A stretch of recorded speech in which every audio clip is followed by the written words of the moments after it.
Dear friends, thank you so much for joining us. This is so wonderful day today, and I see how many participants from different parts of the world. I'm so delighted to see this beautiful face. Please don't hesitate to turn on your video. Let us to see your fantastic, beautiful, shining face today. Thank you so much. Okay, I am Leila. As I introduce myself, I'm founder and owner of Lillie Excellence Center. Again, welcoming all of you to this session. Now, I want to introduce one of fantastic midwifery and obstetric leader that I've seen in during my professional work. And this is our supporter, guider, and one of the best obstetrician leader for our midwifery training and group.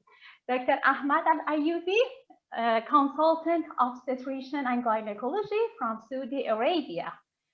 أهلا دكتور أحمد. دكتور أحمد أخصائية للنساء والولادة. أهلا دكتور. السلام عليكم.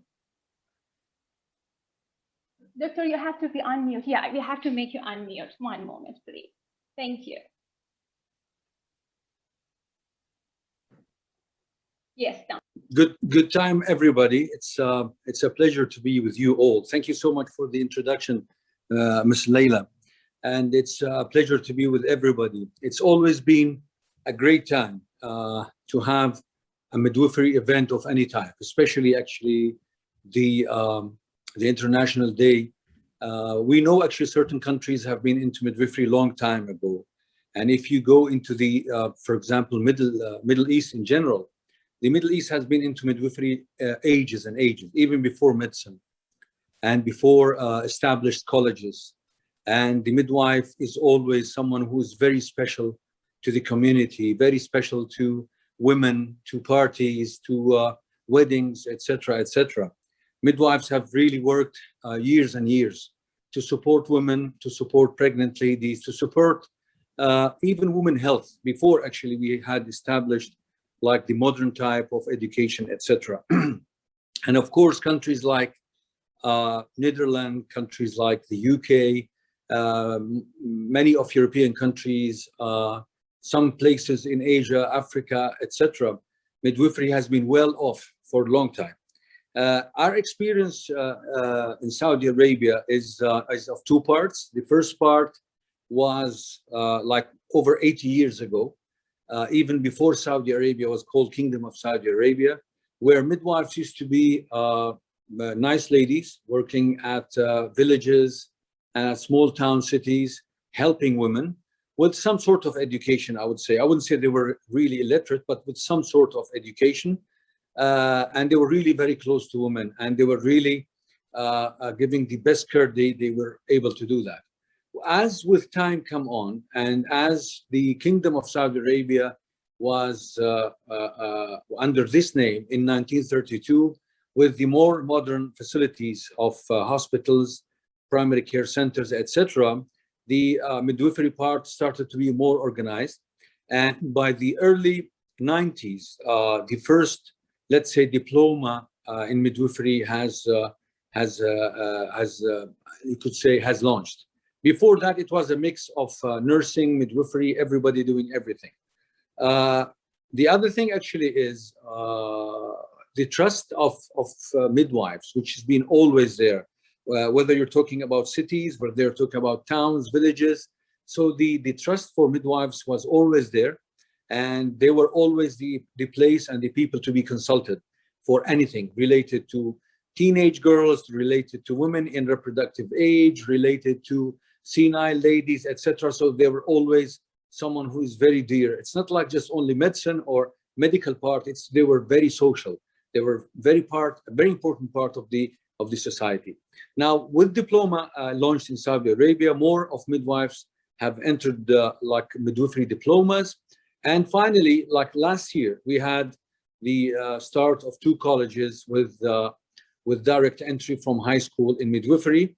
And we have like almost now 5 Saudi PhD holders of midwifery. And midwifery now is becoming more and more a recognized specialty, which is not part of nursing. The other thing that I really wanted to share is the trust in midwives. Before, as I said, midwives were really the main trust for ladies, for women, for families, for parents, for everybody. And then with modernization, unfortunately, certain things have changed into, I wouldn't say distrust, but probably into like, they wanted something more modern or something like more reliable. So they have stigmatized midwifery as like being something traditional or folkish or whatever, which is really not bad, you know. But when this is taken as a public issue, then actually at that time we had to do something to change that. With time, the role of midwifery had to be really reestablished and redefined again. And thank God, I would say for the last now 15 years at least, midwives are back again on track. The need for midwives in Saudi Arabia is huge. If we take the percentage, like for every 50 deliveries we need a midwife, then we would need around 20,000 midwives. The available numbers now for Saudi Arabia is only 8,000. The other thing is the empowerment for midwives to be not only just in labor rooms or in delivery areas, to be as well part of antenatal, postnatal, in the clinics, in community, in home care and telemedicine. As you know, with the COVID now, we have really utilized a lot of these facilities and that thing. So instead of you coming to us, we come to you. Antenatal care is a right for every woman at any place to receive an antenatal care, to categorize her risk of care. And this can be achieved really with telemedicine and antenatal as well as home care. Now we're really actually working on something even more. We come to you not only at home. If you are at work, if you are at a, let's say at a bank, etc., you're working there, so the antenatal team or the maternity team can be with you and they can really check you on, and you can do certain things yourself and share it with us. So it's basically that kind of communication that is really important always to be established, as well as your questions to be always like fed, always answered. And again, the right level of risk to be managed at the right time in the right place. As we all know, the emerging problems with placenta accreta syndrome, placenta previa, etc., and so on, and the importance of these ladies receiving the right care at the right time, early in pregnancy, so everybody is aware, she is aware, family is aware, so that where to go, what to do, and so on. And therefore, we were really into having like centers in every big cities for such kind of high-risk pregnancies, where from the start, as early as like second, third trimester, they will be just like transferred there, and the whole journey and path is known to them.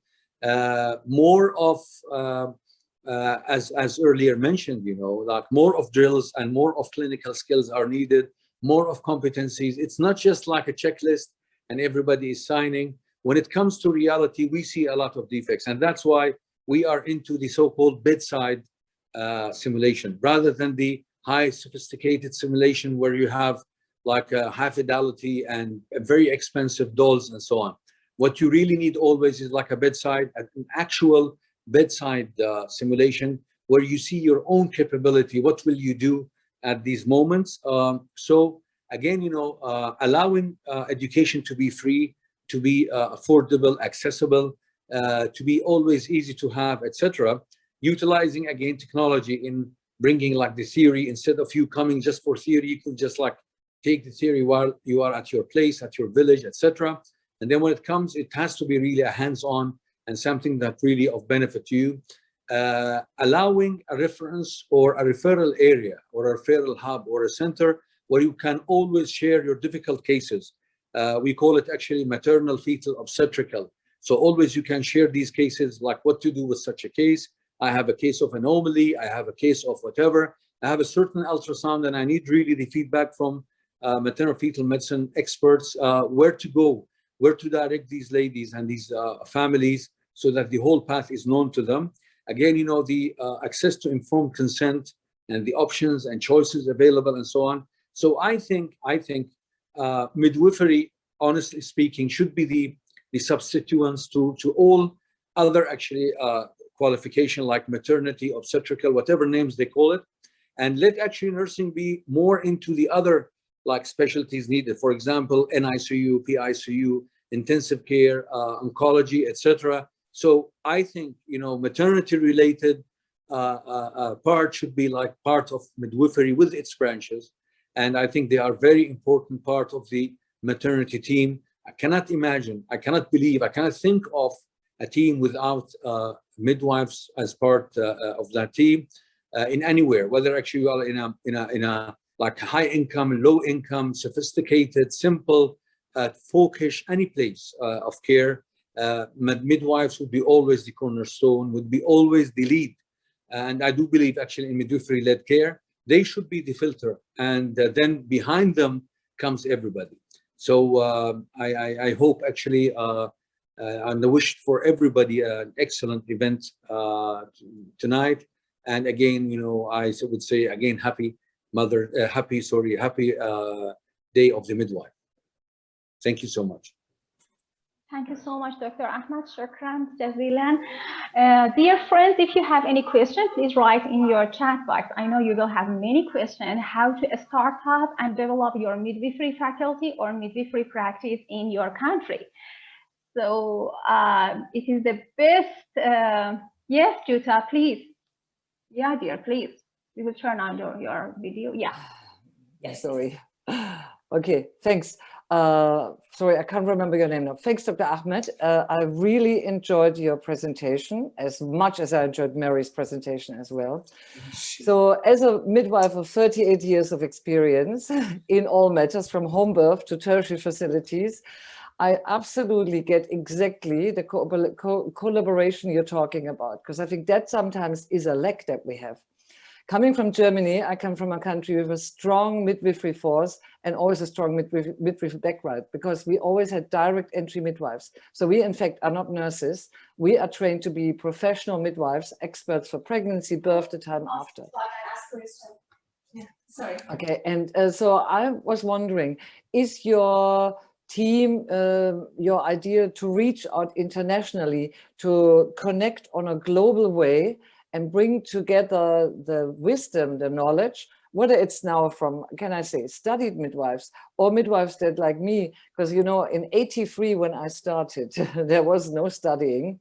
And now in 21, I will not study again because I have so much empiric knowledge and experience that sometimes is probably just as good as studies. So I like the combination of bringing together the things that, you know, midwives like me with thousands of births and 10,000s of women they've consulted, things we've observed, together with research and then other parties to make really pregnancy, birth, and the time after a healthy and happy time for all those women, babies, and fathers, because I feel this is so important in our time. This is how we form societies, in my opinion.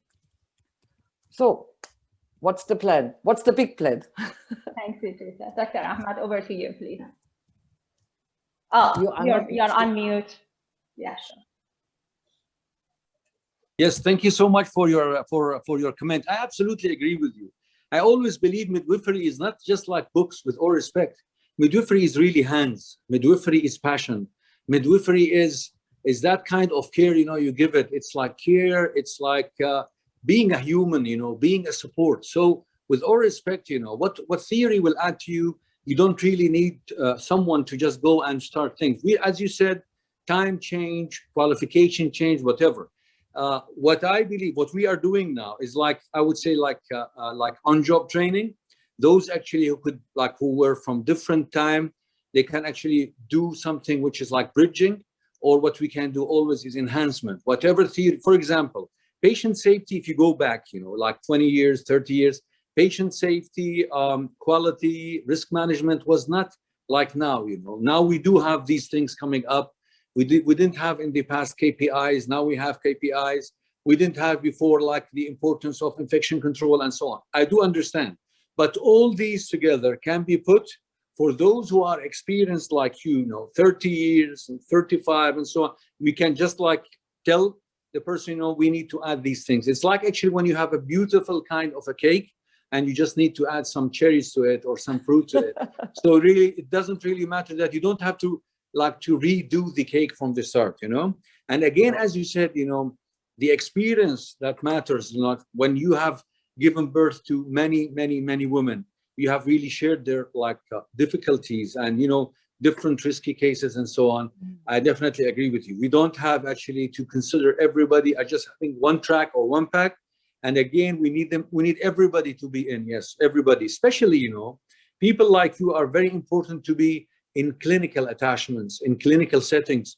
When you have like junior midwives coming in, they are not just like, you know, with all respect to simulation. Simulation is simulation at the end. You need someone who would really pass on that kind of human touch that needs to be one-to-one, person-to-person, skin-to-skin, you know.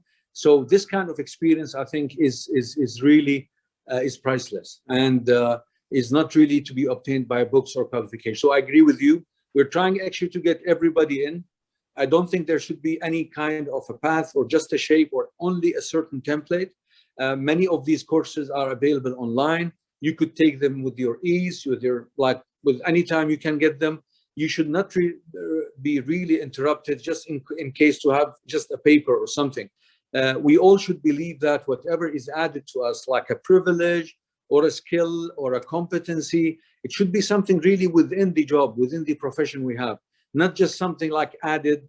With all respect, sometimes there is maybe some conflict of interest, or maybe somebody would like to make some business, whatever. I think it should be always related to what we have, and always the needs will come from necessities that we see every day. I agree with you, and that's why we link everybody together, and that's why our aim to have a platform that serves you 24/7 at any time. If you have any question, any consultation, any emergency case, and that's why we have like on-call people covering that kind of service. So in order anything comes up, there's someone always to aid and help and to direct like what to do with these cases, some like rare cases, etc., etc. And again, as you said, I think birth should be always an excellent experience for everyone and her family, of course, and her partner. Yes. Thank you so much, Dr. Ahmed. We have 2 minutes time for next speaker. Okay, Gail, if we have only 2 minutes, okay, please. Just we have only 2 minutes. One more question. If we can get access to Gail, who else wants to ask question? Dr. Abdul Malik. Okay, please unmute, Doctor. I want to ask 2 questions. What is your C-section rate, doctor? And are there home births? And I want to know the percentage of home births. You didn't unmute, Doctor. For us, home birth is till now, we don't have home birth. You know, it's happening as an emergency. Like, you know, when women just like give birth and people come there. So it's less than 5%. Okay. Okay. And your C-section rate? Yeah. And our C-section rate between 25 to 30%, depending on the place you are in. Like if you are in a referral hospital or if you are in a tertiary hospital, because, you know, as you know, tertiary hospitals, they receive high risk. But the average speaking is, yeah, 1 in 4 to 1 in 3.